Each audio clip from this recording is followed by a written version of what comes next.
Hey, what's up, everybody? Little rare edition of Emerald City Sportscast After Dark. Listen, I've been meaning to do a show for a couple of weeks. I was going to do one a couple of days ago, but shit happens. Stuff comes up.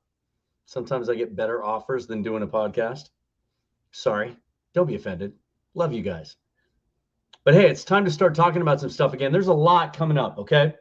We are now 9 days away from the first round of the NFL draft, in which the Seattle Seahawks have a top 10 draft pick. We're going to dive deep into that today. I'm going to do my first mock draft of the year. We're going to do it live. We're going to do it live on the show, trades included. We're going to use the Draft Network and their amazing mock draft simulator. We're going to see how that works out. And we're going to use some interesting new information from Jason La Canfora of CBS Sports that indicates that the Seahawks may be leaning quarterback this year in the draft after all. We'll get into that in a little bit. But first, we're going to talk some Seattle Mariners. We are now 11 games into the season. And after tonight, the Seattle Mariners are 6-5, a 6-2 win tonight against the Texas Rangers at home, fourth game of the homestand. Opening a 3-game set against the Rangers, who dropped to 2-8 on the season. For those of you, and we'll get into this discussion in a couple of weeks, I want a little bigger sample size before we get too deep into this. But if y'all remember, and I know you do, Texas Rangers went out and made some big splashes this offseason in the free agent market, signed Marcus Semien and Corey Seager to huge contracts. A lot of Mariners are wringing their hands. Why didn't we spend that kind of money? Why didn't we sign those guys? Why didn't we sign Trevor Story? Why didn't we sign Chris Bryant? Well, things are looking pretty good for the Seattle Mariners. So we're going to start there, okay? We're going to talk about the first week and a half of the Seattle Mariners season, delayed as it was because of the lockout. The Mariners now 6-5 on the season after tonight's win over Texas. Over the weekend, they take 2 out of 3 against the hated and dreaded Houston Astros. My thoughts on that in a minute. But first, let's kind of break down just the nuts and bolts of that series. They take 2 out of 3 from Houston. 2 of the 3 wins, the 2 wins, blowout wins. 11-2 on opening night, 7-2 Sunday. I was at the ballpark on that one. Unbelievable day for baseball. And let me just tell you this. I don't want to bury the lead. The Seattle Mariners were the better baseball team over the last couple of days. They were just flat out the better baseball team. You look at them against the Houston Astros now. The rotation's better. The bullpen's better. I think the lineup's better. And you can argue that the Astros are off to a really slow start. Some of those guys are going to regress back, or not regress. They're going to progress back to the mean and look more like the back of their baseball card as we get into this. But the Mariners also played 2 out of those 3 games without Mitch Haniger, arguably their best hitter. They're the better team.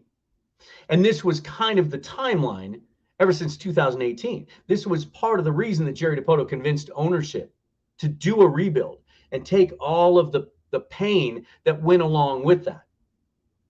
Losing games, low attendance, lower revenue. Because they also looked at the timeline for the Houston Astros. Free agency that they had coming up with some of their core guys. They lose Carlos Correa in the offseason. Some diminished capacity, some of their older guys. A poor farm system. So no impact players really coming up through that. They kind of looked at that too. And as it sits right now tonight, the Seattle Mariners are a half game back of the Astros, who won tonight in the standings, grouped together with the Angels and A's. I don't think anyone expects the A's to continue to play this well. In fact, they may still trade Minaya and Montas when all is said and done. The Angels are a different story. You know, they've got some things going for them. We'll kind of see how things play out there. But there was a lot of hand-wringing after that first road trip. Mariners take 2 out of 3 from the Twins, and then they lose 2 out of 3 or 3 out of 4 to the White Sox. But keep in mind, and a lot was said about this, and I think we see it now. 2 good baseball teams, 2 playoff teams of a year ago, on the road in bad weather, really bad.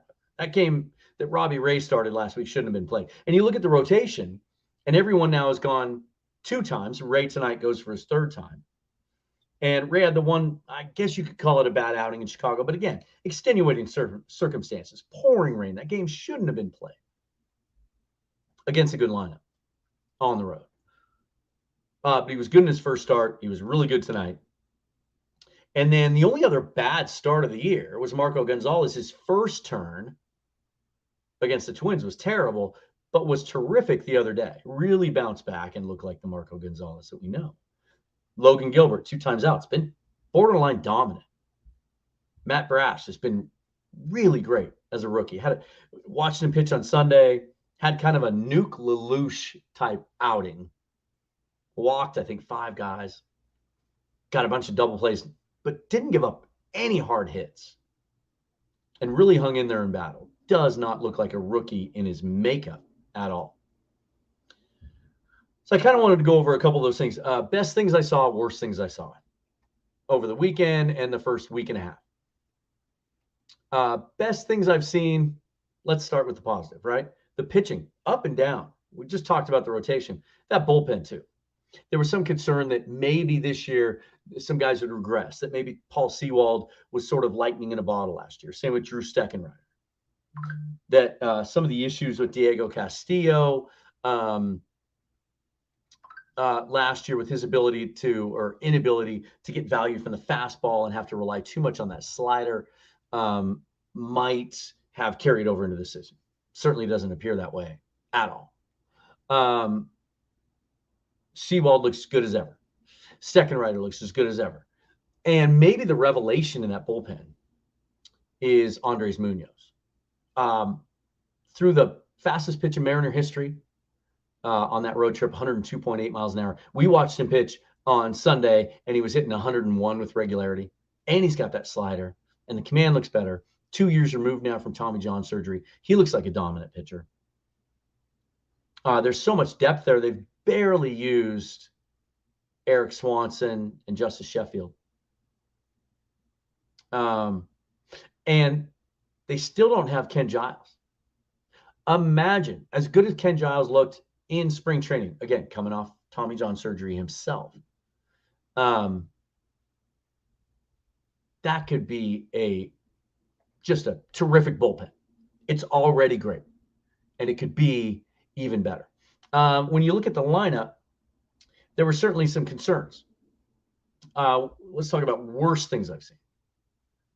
One of those was Jared Kellnick. First 5-6 games, that road trip really looked out of sorts. Was talking again about being too much in his head, pressing too much, which extremely frustrating because we know that was the issue last year. And he talked in spring training at length about being more relaxed, slowing things down, not pressing too much. So to hear him say that again after 5-6 games, a little bit of a red flag for me. But since then, last game of the road trip, hit the home run off the foul pole, barely missed another one, had a 2-hit game.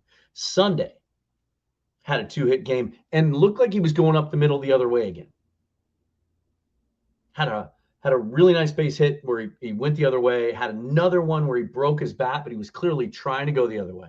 Hit another home run tonight off the foul pole screamer down the right field line. Now, what gives us confidence that Jared Kellnick may be pulling out of that, whatever was kind of messing with him that first week, and the struggles we saw from him last year before he was sent back down to Tacoma, and even when he came back up the second time, struggled for a bit before he had that phenomenal September when they were in the midst of a playoff run, is Mike Blowers has talked repeatedly over the last week about how Kellnick is starting to cover the fastball. And the struggles he was having that first week were related to the fact that he was missing on the fastball. And he wasn't missing by much. He was fouling it off. He was hitting foul balls. He was yanking it. He was pulling it foul. He's covering the fastball now. And when he's doing that, then it makes him less susceptible to the breaking ball. If he gets back to where he's dialed in and not missing on the fastball, he can at least get to that point where he's a viable part of that rotation or that lineup. I still believe Jared Kellnick has he may not be the superstar that we were hoping for when we traded for him from the Mets, but he's going to be a damn good player and a really important part of that lineup, and a guy who hits closer to the middle of that lineup. And I think he's close. It was a little tough watching Julio Rodriguez on that road trip as well, especially because he was lost on the breaking ball. But what was cool to see, and we saw him get a base hit for an RBI on Sunday. What was cool to see was how he adjusted to that. Guess what? He started taking the breaking ball, not hacking at it. And then he started looking for it more, started being a little more patient. His ability to recognize pitches looks, for his age, to be pretty advanced. And his at-bats have been good. He does not look overmatched. If you look at the stats, not great. But he doesn't look overmatched. I'm not sure we're at the point where we think he needs more time in AAA. Now, a month from now, when Kyle Lewis is healthy, presumably, and ready to come up, might be a different story. If Julio's still struggling then, it may make sense to send him back down to AAA, somewhere he's never had an at-bat in AAA. Only spent a half season in AA. So he may still have to go down again before he comes back up and really puts things together. But I think we've seen, he had a diving catch in center field the other day. He's stolen a couple of bases. We've seen all the tools, and it's a lot to get excited about. One of the tough things to watch has been Jesse Winker, not because he looks lost at the plate. His peripherals look good. His strikeout rate's low. He's getting on base. He has, I think his on-base percentage is 400. He's just not hitting the ball with authority right now. He's had some balls that he thought were out of the ballpark and haven't been. But I don't think there's any question, given his track record, Jesse Winker's going to hit. It's only a matter of time. And in the meantime, again, he's having good at-bats. Now, some of the best things I've seen, Adam Frazier really starting to heat up. He had the great opening night, 4 for 5. Looks like a legitimate leadoff hitter, a guy that really controls the zone, hits to all fields, has a little bit of pop in his bat, but doesn't look to punish the baseball. I really hope he's a guy, and we'll talk about this more as the season progresses. I hope he's a guy that the Mariners are thinking about extending, because I could see him being the Mariners' second baseman long term. And Eugenio Suarez. For all of the talk of disappointment from Mariner fans who wanted us to go out and spend $1 jillion on the free agent market and thought it was a failure of them when they didn't do so. And they turned around and made the trade with the Reds. Brandon Williamson and a couple other prospects for Winker and Suarez. They didn't look closely enough at Suarez's numbers. I sat next to a guy at the game on Sunday who admitted the same thing. He looked at his numbers from the last couple of years. 2019, he stunk. 2020. 2021, his numbers across the board didn't look good. But when you look closer and you realize that he had a severe case of COVID in 2020, and the 2020 season was an outlier anyway, it was tough for a lot of players. And then you look at 2021, you look at his last 2 months, and he mashed.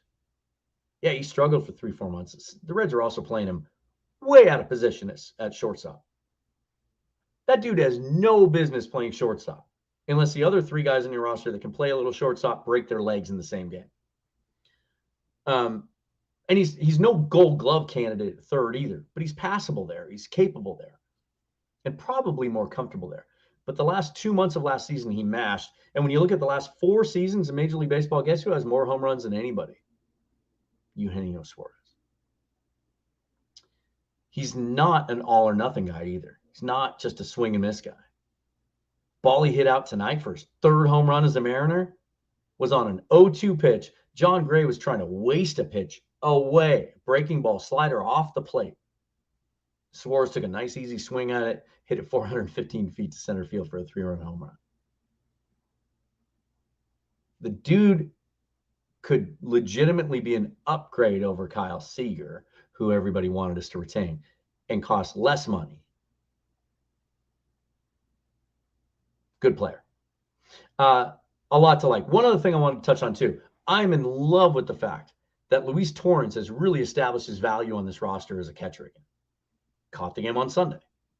I got to see a lot of cool stuff on Sunday. Caught the game on Sunday, looked really capable behind the plate, threw a guy out at second base on a strikeout, throw him out. His framing looks better. His blocking looks better. They have him catching Matt Brash, who StatCast said through the first week of the season had the nastiest stuff in the major leagues. He's breaking stuff. He's all over the place. Torrens is back there blocking stuff, looking really capable, moving around, looking athletic. For some reason last year, he struggled catching, and so they essentially took that away from him in the last half of last year, had him just focus on being a right-handed bat, and he really established himself there. And there was some thought that moving forward, he would be a DH only or a guy that could play first base every once in a while or maybe third base in a pinch, in an emergency.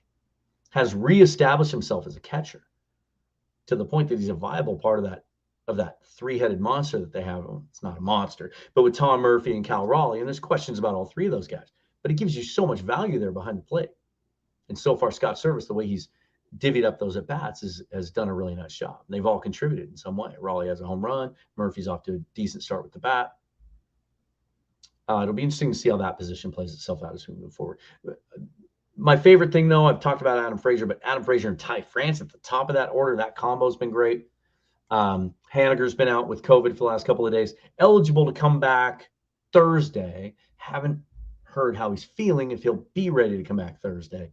But 2 more against the Rangers, and then the Kansas City Royals coming in this weekend. Nice way to finish out the homestand.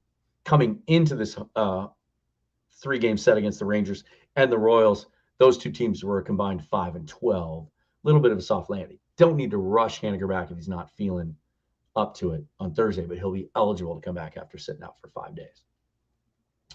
So lots to like about where the Mariners are at this point of the season. Let's do this now. Let's have some fun. We are going to do, it's NFL draft season. And this all changed quite a bit 2 months ago, a month and a half ago, 6 weeks ago, when the Mariners traded Russell Wilson to the Denver Broncos, right? Changed their draft capital for sure. An additional 2nd-round pick, additional 5th-round pick, so they have back-to-back picks in the 2nd and 5th round, and a 1st-round pick in the top 10, which is something that the Seahawks haven't had for a very long time. So it makes this exercise a lot more fun. I might not have picked up a single draft magazine or done a single mock draft if the Wilson trade hadn't been done. And all the Seahawks were looking at is a 2nd and a 3rd and 2 fourths, I think, at the time. This makes it a lot more fun. What we're going to do is we're going to do this live. I've been playing around with a lot of these mocks, and I'm going to use some information too. I want to touch on this first before we get started. And for those of you, let's start the screen share here. Let's see. Let's go here. So there are a bunch of really great mock draft simulators out there, and I like to mix it up and use different ones from time to time. And the reason is because they all have their strengths and weaknesses, right? Some are better for their big board. Some are better for their draft tool or their trade tool. I'm sorry. Some, just the interface is easier to use. I like the draft networks as a whole better. I think it's more comprehensive.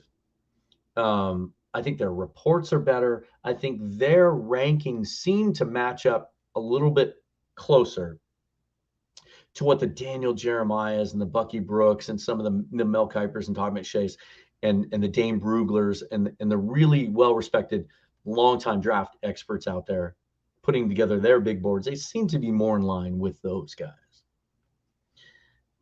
I also like the trade tool. I have a love-hate relationship with it, and we'll get into that when we start it. But it offers trades to you. All the other tools, for the most part, allow you to offer trades, but you kind of have to do the work yourself. You have to pull out the trade value chart, make sure you're offering something that works. I do like Pro Football Focus's simulator if you're looking to dive into the rest of them. The other ones that I like are the Pro Football Network and Mock Draft Database. And if you want to go really old school, you go firstpick.com, although they're still a little archaic. They're still hanging on to the past. Pro Football Focus is cool because you can force any trade. You can also trade current players for picks. So back when there was a lot of talk that DJ Metcalf might be traded. You could literally go back and walk through some of those scenarios. Hey, maybe the Jets want to give us the 4th pick for Metcalf. That was a rumor for a while. You could force that trade and then kind of see what it looks like. But I like the draft network overall. So what we're going to do is we're going to launch this. So we just go mock drafts. We start a mock draft. You pick your team.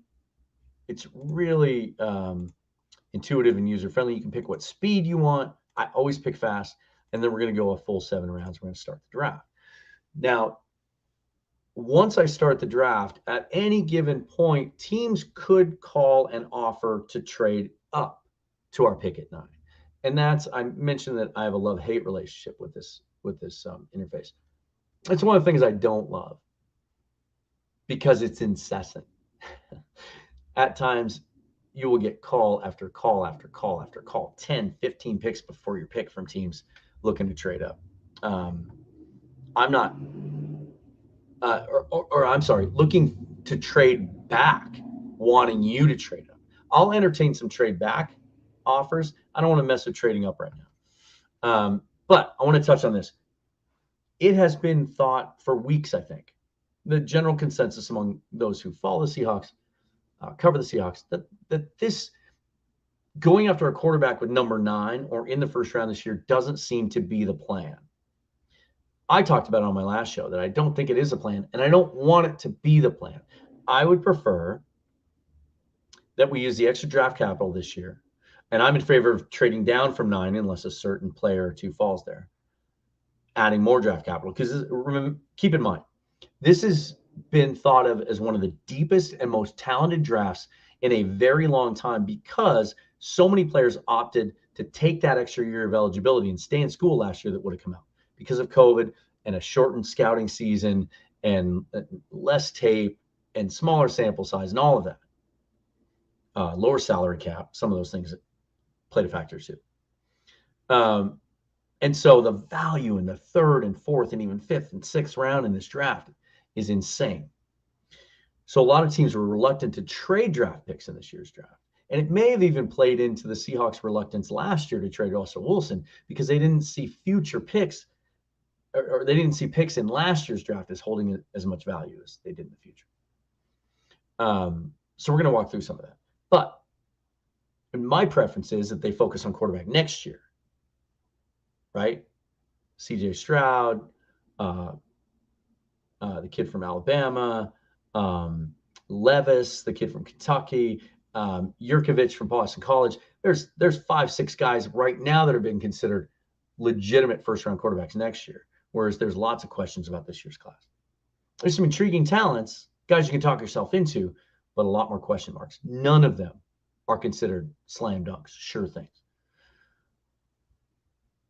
But you never know what the Seahawks are going to do. And we saw what happened when the Seahawks, and John Schneider in particular, fell in love with a quarterback at a time when it was thought that it was going to be hard to find a quarterback where they drafted in that season. That was 2012 when they took Russell Wilson in the 3rd round. They thought he was a game-changing type player. If they fall in love with one of these guys in the same way, they could go quarterback this year. And Jason La Canfora of CBS Sports says he's hearing that they just might do that. And that, in fact, he got specific enough to say if either Malik Willis of Liberty or Kenny Pickett out of Pitt is there at 9, the Seahawks may be inclined to take him. And the way he framed that was if they're both off the board at 9, the Seahawks want to move back.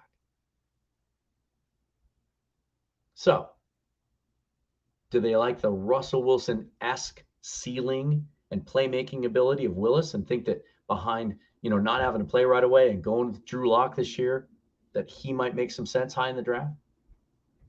Or that Kenny Pickett, who kind of has some Matt Ryan in him, as a big guy who's accurate, throws a good deep ball, can move around really well, really smart, sees the field well, that he might be that point guard mentality type of quarterback that Pete Carroll loves so much? Interesting report from Jason La Canfora, who over the years has been very connected to the Seahawks camp and has reported a lot of things that turned out to be really accurate. So I'm going to take that approach. I haven't throughout this mock draft season. But if one of those guys is there at 9, I'm going to draft him today. And then we'll do this again next week, the week before the draft, and we'll do my dream scenario, which is no quarterback this year, at least not in the first round. There's some guys in the second round that I would consider. Okay, so first of all, I just want to get that out of the way. Different story if both those guys are taken, because that's going to push some good players down the board. And if a certain player gets pushed to 9, I'm staying there and taking it. But if the quarterbacks go and the 2 or 3 guys that I would take at 9 are gone, then I'm going to look to trade back. All right, let's do this. And I'm going to switch this around a little bit so that you can see more of the simulator. Why did I go there? We're going to start the draft.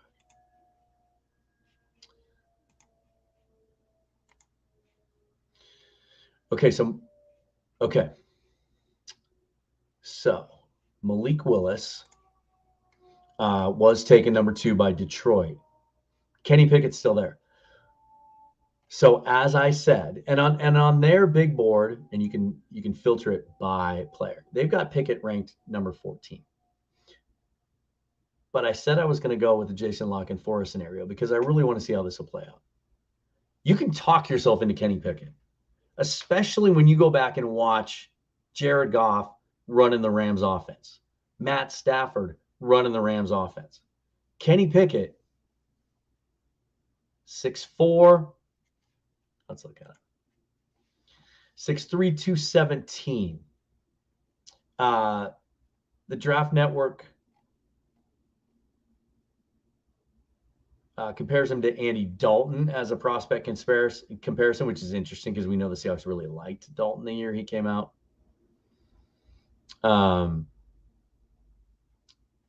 There's a lot to like about large sample size, played a lot of games. They like his ball placement. It's impressive how he marries everything together in his release.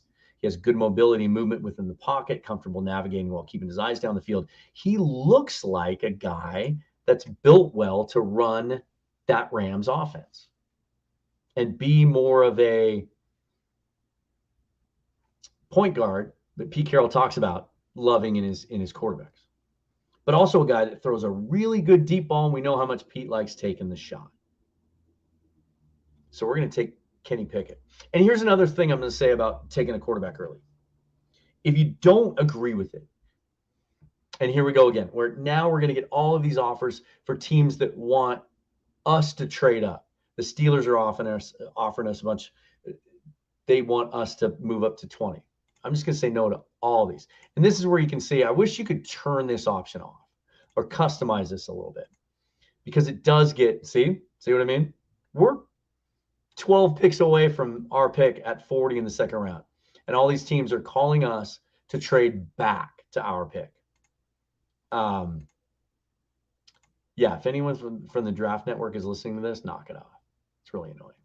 But this is what I'll say, too, about taking a quarterback this year. If you don't agree with it or don't think it's the right call, and I don't. Look, things are different in the NFL. You can take a shot on a guy, and it doesn't set your franchise back 10 years like it used to, or 5 years. Look at the Arizona Cardinals did. Took Josh Rosen with the 10th pick. Didn't like it. 1 year later, took Kyler Murray with the first pick. It's not as damaging. The Seahawks have 2 first-round picks next year, 2 second-round picks. They could take Kenny Pickett this year and let him compete with Drew Lock, but if he's not ready yet, or they don't think he's ready, Drew Lock could play. You use the rest of your draft capital, build up the rest of your roster. Then next year, you still have 2 first-round picks, 2 second-round picks. If Kenny Pickett looks like the man, and a year from now, you think he is the next Matt Ryan, and he's the guy you can build around, now you have all that draft capital next year and all that cap space to go build and take care of whatever needs you need around him so that he can succeed while you have a rookie quarterback salary on the books. But there's also this. Maybe you're not sure a year from now. Maybe he shows some things, but you're just not sure. You can still go out and take C.J. Stroud, right? You can take one of those guys again. You can target the guy you love and get him. Let those guys duke it out. Maybe you get that franchise quarterback next year and Pickett still looks good, and you can do what the Green Bay Packers did for years. Mark Brunell, Ty Detmer, Aaron Brooks, trade those guys for picks. Matt Hasselbeck. It's not all or nothing anymore when you take a quarterback in the top 10. So now we got to fill out the rest of the roster, right? We've taken a quarterback. We're one of the biggest storylines in the NFL now.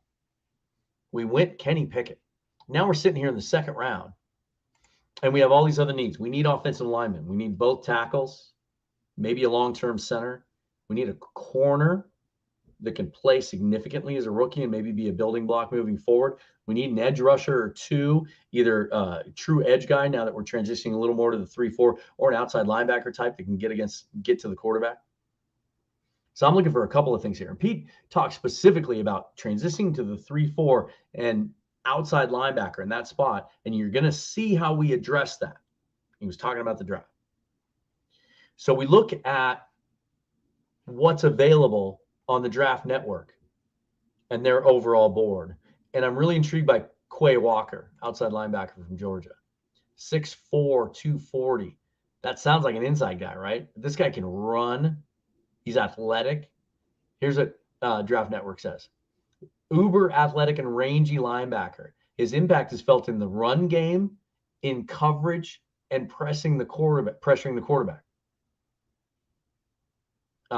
Ideal role, will linebacker, allowed to run and chase and make plays in space. This is guy's 6'4", 240, and he's an outside guy. Who does that remind you of? Little KJ Wright there for you? Really intrigued by Quay Walker. Now, a lot of people would want to go edge here. Arnold Ebiketie from Penn State's really interesting, but I feel like physically long arms, but not as big, right? 6'2.5", 250. Seems a little bit too much like Nwosu, the free agent we signed from the Chargers. Your next highest rated edge player, got to go down to Cam Thomas, San Diego State, Josh Paschal, Kentucky, Drake Jackson, USC, who's been mocked pretty extensively. The Seahawks much higher than this. And then Nick Benito, a guy who's listed as an edge, but he's kind of an outside linebacker type as well, not as tall and not as long. You can look at the corners here, certainly. Roger McCreary, a lot of people like him out of Auburn. He's not really your typical long Seahawk, 5'11" and 190, but a guy that really excels in press coverage. I don't love any of those guys. So that's what I'm doing here. I'm going Quay Walker. I'm adding a guy. You got Cody Barton and Jordan Brooks on the inside. Nwosu on the outside, but also Darrell Taylor is going to technically play some outside linebacker. Quay Walker is a guy that is really interesting. Can run sideline to sideline. He's tall and long, but he can stuff the run and play in coverage and stand up on the edge in a 4 or 5 man in front and get after the quarterback. Sign me up for that. We're going to go Quay Walker there and really give the defense a nice piece. Now we have the immediate next pick. And this is where I think the Seahawks might have a little fun, because we know how they like to target guys at certain levels of the draft. And we looked at the cornerbacks, and there's some intriguing guys that'll be available later. They typically don't take corners high. They identify guys they think will fit their scheme, and they take them where they're at better value. This seems like the type of pick. They've addressed a couple of needs. They have what could potentially be their quarterback of the future. They have a foundational piece on defense. I could see them doing something here to piss us off. I could see them going running back. Let me see if, Breece Hall is still there from Iowa State. Some people think he's the best running back in the draft. Kenneth Walker, the third on Michigan State. Isaiah Spiller, Texas A&M. The 3 best running backs in the draft are all still on the board. What I think the Seahawks would do here is take one of those guys. What I want them to do is take a tackle. Daniel Faalele, the giant dude out of Minnesota, would be a right tackle only. He's available. Nicholas Petit-Frere out of Ohio State. Outstanding left tackle, but he's more of a finesse player. Would be great in pass protection. Don't know that he's the mauler in the run game the Seahawks would like. Abe Lucas is available. Some people think really good athletic testing at the combine, the kid out of Washington State. But some people think he's a right tackle only. Others think he can play left tackle. But the best tackles are gone. That's the risk you took like taking a quarterback high. When we do this again next week, without the quarterback at the top, you're going to see me trade down, address left tackle, and then we'll go to other positions after that. A lot of developmental guys here. And so that tells me that, maybe there's a guy that Seahawks identify later in the draft as Zach Tom, who can play. Some people think he can play tackle in the league, but also center. Rasheed Walker, a guy we know has met with the Seahawks out of Penn State, who's had some really bad games, but has also played well, played left tackle at Penn State, but seems to be more of a developmental tackle. Dare Rosenthal, who some people have out of Kentucky, a guy that gets to the second level and just mauls people. Kalen Deesh, a guy that the Draft Network has ranked number 194. The Pro Football Network has ranked, or Pro Football Focus has ranked as a high second rounder. Left tackle out of Arizona State, really good mover, good pass protector. There could be value in guys they identify that fit the scheme later on. I think what would happen here with all these guys left on the board is the Seahawks go running back here. I don't love it, but I can see it. And I think Breece Hall's the guy. I think he's the guy out of that group that could be the closest to being an every down, do it all back. Not knowing if Rashad Penny can stay healthy and repeat his performance the last 5 games of last year, not knowing if Chris Carson's going to get healthy and even be on the roster or stay healthy, they need to address the running back position long term. More trade offers, teams wanting us to trade up. This lessens as the draft simulator goes along because there just isn't as much value later. Yeah, sorry. Is it annoying to listen to? Now you know why. The one thing about the simulator that annoys me. We're now at pick 72 in the 3rd round, and now we need to address some of those needs. Let's look at tackles again. Abe Lucas is still there. Let's look at corners. There's a couple of guys that I like. Martin Emerson out of Mississippi State kind of fits that Seahawks long, rangy press corner, but he might be there in the 4th round for them as well. Jalen Watson out of Washington State, a lot of value. We're going to talk about him later. Josh Jobe, the kid out of Alabama, makes some sense. Kobe Bryant, the 2nd corner, along with Sauce Gardner out of Cincinnati. I'm going to go with the value here, not just because I'm a Coug. Abraham Lucas at this spot is a no-brainer. I don't know how they're going to address left tackle, but we also know that Dwayne Brown hasn't signed with anyone yet. He visited the Panthers.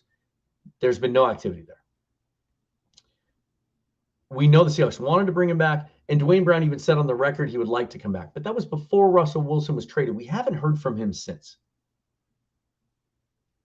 But he's still sitting at home unsigned. I suspect that if the Seahawks don't address left tackle in this draft, that Dwayne Brown is still an option. And remember, they drafted Stone Forsythe in the 6th round last year out of Florida. Scouts at the time said, as a pass protector, he could start in the NFL right now. Needed to develop as a run blocker. The Seahawks may still believe that Stone Forsythe is the guy. And I did an exercise earlier this year. I went back and looked at some of the guys after the first 3 tackles are off the board who most experts think the Seahawks won't have a shot at. Then you're left with guys like Trevor Penning and Daniel Brainerd. And I looked at some of those guys. And then I went back and looked at Forsythe's 2020 tape. And I think it was better. I think it was better than Charles Cross's tape. Similar system, not a lot of run blocking. Have to look at potential there. But as a pass blocker alone, that could be an option.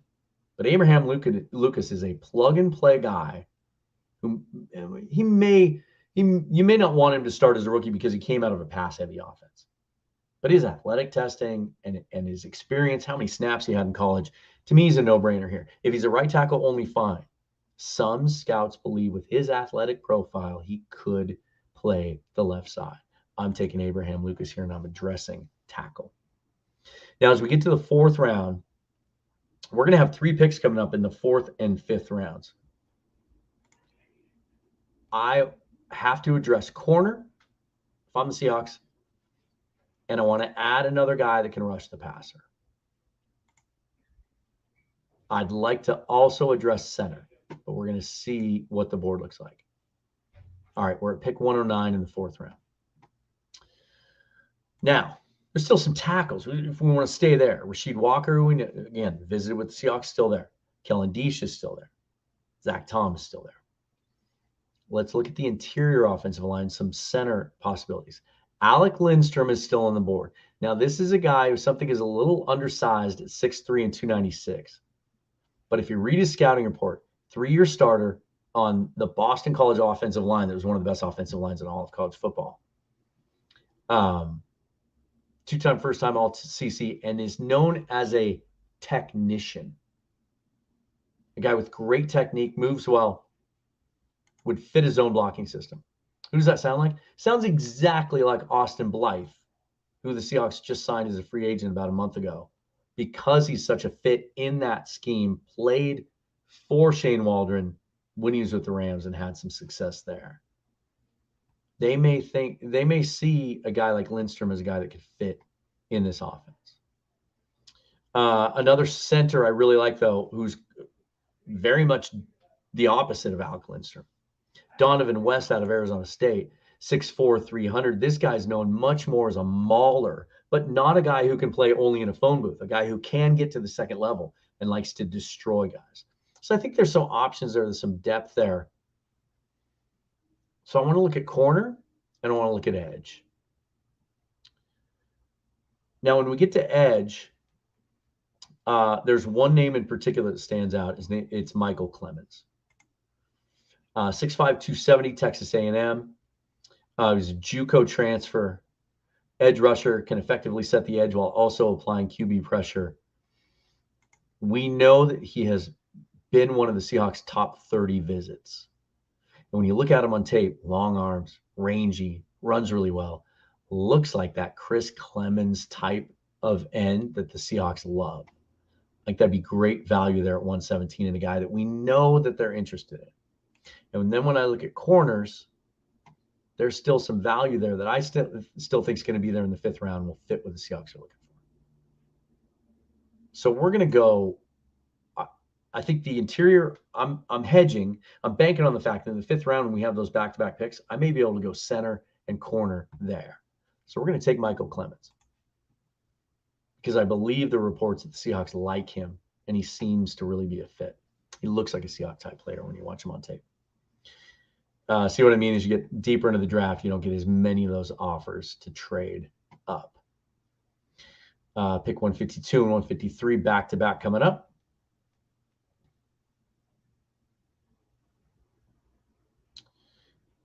And let's see how the big board looks. First, we're going to check the interior offensive line. And, gamble did not pay off. Both those guys that I really liked, Lindstrom I knew would be gone, but West is also gone. But we're going to look at corners, and you got Josh Jobe at a corner out of Alabama, who one draft analyst said, I'd be surprised if the Seahawks didn't come out of this draft with one of the Alabama kids. Jobe is 6 foot 189, 4-star recruit coming out of Cheshire Academy, highly rated player. Aggressive approach as a tackler, has caused some missed tackles. He's got a rocked up frame, but projects as a pure press man style corner where he can reroute and throw off route timing. Sounds like a Seahawks type player, especially with the new scheme where Clint Hurt says they're going to play less zone and more press man. But I really like Jalen Watson. And again, not just because he's a Coug. All right. I'm not taking 2 Cougs in this draft just because I'm a Coug, but he's 6'2", 197. And his athletic testing at the combine was out of this world. A little bit raw, a little bit more of a project. Might not be ready to see the field as a starter and play significant snaps right off the bat. But the Seahawks have some depth there. Sidney Jones re-signed on another 1-year prove-it deal, played really well the second half of last season. Graded out as one of the better corners in the league, Pro Football Focus.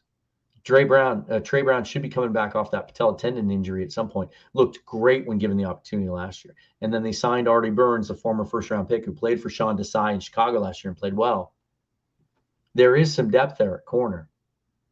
But I like Jalen Watson's upside a little bit better than Josh Jobe, and he's a longer athlete, and he's a better athlete. I'm taking him there. And I think it just kind of seems like a Seahawks type pick at a Seahawks type draft position for a corner. And then because those interior offensive line guys that I liked are gone, I'm going to consider the tackle position again because some of those guys we talked about earlier are still there.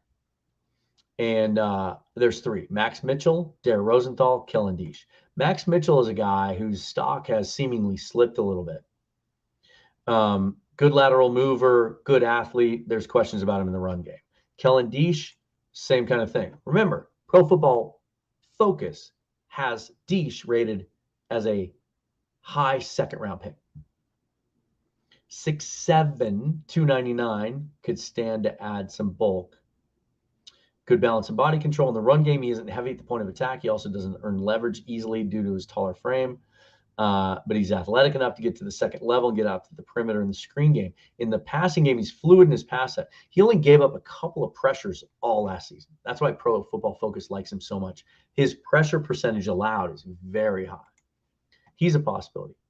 Dare Rosenthal is interesting, 6'7", 327. And here's what the Draft Network says about him. Kentucky offensive tackle Dare Rosenthal has the opportunity to become one of the biggest steals of the 2022 draft. And originally enrolled at LSU. Had some issues. Seahawks would have to look into that.